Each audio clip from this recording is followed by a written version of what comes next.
Você já parou no exato limite de uma grande mudança, e congelou? Você planejou, você desejou, você trabalhou por aquilo com cada fibra do seu ser, e no último segundo, uma força invisível parece puxar o tapete. Você sente o impulso de criar, e imediatamente uma voz interna sussurra: quem você pensa que é? Você decide ser saudável, e subitamente se vê sabotando o processo, quase como um espectador da sua própria falha. Você chama isso de autossabotagem. Você lê livros sobre procrastinação. Você vai à terapia para entender porque você é, simultaneamente, o prisioneiro e o seu próprio carcereiro. Você se culpa. Mas, e se essa culpa for, ela mesma, a primeira camada da programação? Vamos usar, por um instante, um ponto de vista reverso. Se você fosse uma consciência parasita, inorgânica, e seu único objetivo fosse colher energia emocional humana, se você precisasse manter a humanidade em um ciclo constante de medo, dúvida e sofrimento, qual seria a tática mais eficiente? Você não criaria um sistema psicológico onde a vítima acredita que a culpa pelo seu sofrimento é inteiramente dela, onde ela nunca olharia para fora, ou melhor, para dentro em um nível mais profundo, para identificar a verdadeira fonte da interferência? Isso não é uma teoria moderna. É um segredo sussurrado há milênios. Os textos gnósticos, descobertos em Nag Hammadi, falam de uma influência específica que opera sobre a mente humana. Eles a chamam de antimimon pneuma. O espírito falsificado. Uma imitação. Uma cópia carbono da sua própria voz interna, projetada para injetar exatamente aquilo que impede a sua soberania. Dúvida, medo, apatia e culpa. Aquela sensação de que você está sendo espiritualmente atacado por seus próprios pensamentos, sua intuição estava certa. Essas influências têm um nome nessa tradição antiga: os arcontes. Os governantes ou administradores. Não pense neles como demônios com chifres, mas como administradores inorgânicos de uma vasta fazenda de consciência. Eles são as criações imperfeitas e subalternas do demiurgo, o falso criador, o artesão cósmico que olhou para este mundo material, esta prisão, e, em sua arrogância, a confundiu com a totalidade da existência. Este sistema demiúrgico, esta matrix, foi programado para operar com um combustível específico: a energia emocional humana de baixa frequência, o que alguns chamam de Logos. A realidade foi arquitetada como um pasto energético. O sistema não quer que você morra. Ele quer que você sofra, apenas o suficiente. Ele quer o seu medo, a sua culpa, a sua raiva, e, ironicamente, ele também se alimenta da sua adoração fanática, da sua devoção cega ao próprio arquiteto da prisão.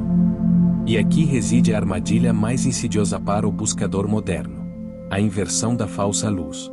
O movimento que lhe diz para ignorar o negativo, focar apenas no amor e luz, vibrar alto e fingir que a escuridão não existe. Do ponto de vista agnóstico, isso é o equivalente a preparar um banquete suntuoso e fingir que o predador não está sentado à mesa. Os arcontes são mestres da lei da polaridade. Eles controlam e manipulam os dois extremos do pêndulo: o bem fanático, dogmático e justiceiro, e o mal evidente e caótico. São apenas os terminais positivo e negativo da bateria que mantém a máquina de colheita funcionando. Enquanto você estiver polarizado, em qualquer direção, você está alimentando o sistema. É neste ponto que o buscador sincero, ao perceber essa verdade, comete o erro fatal. Ele decide ir para a guerra espiritual. Ele aprende rituais para banir, atacar ou lutar contra essas forças. Mas a gnose, o conhecimento direto e intuitivo, revela algo profundamente contraintuitivo: lutar contra o arconte é exatamente o que ele quer. Você o alimenta com a sua atenção. Você o valida com a sua energia de resistência. A verdadeira tática agnóstica, a única que funciona, é a do não engajamento soberano. O princípio hermético fundamental diz: o todo é mente. O universo é mental. O arconte não está, primariamente, em outra dimensão esperando para atacar. Ele opera dentro do campo da sua própria mente, usando aquele espírito falsificado. A batalha, portanto, não é de força bruta. É uma batalha de discernimento. Os textos gnósticos são claros: os arcontes e o demiurgo não podem criar. Eles só podem copiar, distorcer, inverter e injetar. Eles são o grande Hal, o engano. Eles não têm poder real e direto sobre a sua centelha divina, o fragmento do pleroma, a fonte verdadeira, que reside adormecida dentro de você. O único poder que eles têm é sobre a percepção que você tem dessa centelha. Portanto, o método gnóstico, a verdadeira chave, não é um ritual complexo. É o ato silencioso, interno e soberano de discernir. É a prática constante de separar o eu, a sua verdadeira consciência observadora, do não-eu, o pensamento arconte intrusivo. Mas como isso se manifesta na prática, no mundo real? A interferência é sutil. Eu analisei centenas de relatos de pessoas descrevendo essa interferência de entidade ou ataque psíquico, e o padrão oculto é quase sempre o mesmo. Ele segue 3 etapas. Primeira, a injeção da dúvida. Um pensamento surge do nada, geralmente atacando seu ponto mais fraco. Você não é bom o bastante, ela está mentindo para você, nada vai dar certo. Segundo, a amplificação emocional. O arconte sopra brasas nessa faísca. Ele usa suas memórias, seus traumas, para transformar uma pequena dúvida em pânico, raiva ou depressão profunda. Terceiro, a drenagem energética. Após a explosão emocional, você se sente exausto, apático, drenado. A colheita foi concluída. Pense na experiência da paralisia do sono. Aquelas figuras sombrias que tantos relatam ver. A perspectiva gnóstica sugere que isso é um glitch na Matrix, um momento em que o véu se afina e a presença do parasita inorgânico se torna visível, pega em flagrante durante o processo de alimentação. Pense no agente da Matrix. Aquela pessoa em sua vida, às vezes um estranho, às vezes alguém muito próximo, que, de forma totalmente inconsciente, aparece no seu momento de maior vulnerabilidade ou maior clareza para dizer a coisa exata que vai reativar seu trauma mais profundo, puxando você de volta para o ciclo.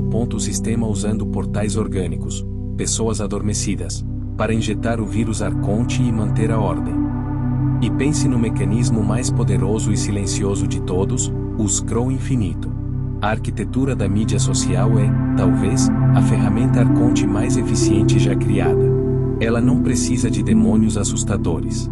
Ela só precisa de comparação, inveja, indignação constante, validação superficial e apatia. É um gotejamento constante de alimento de baixa frequência, drenando sua centelha divina dia após dia. Então, qual é o protocolo de anulação? O que fazemos, agora, para libertar nossa alma? Esqueça os clichês da espiritualidade superficial. Não é mandar luz para o arconte.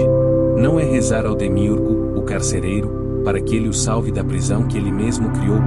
E não é pedir ajuda a um salvador externo. É o ato de retirada de consentimento.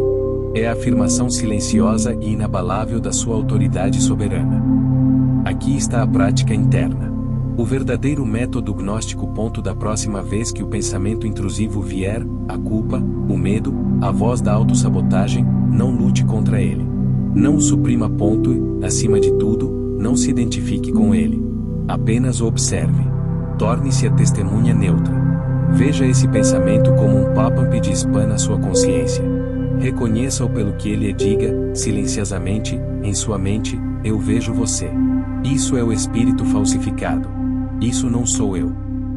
O arconte se alimenta da sua reação emocional. Ele morre de fome na presença da sua indiferença consciente e neutra.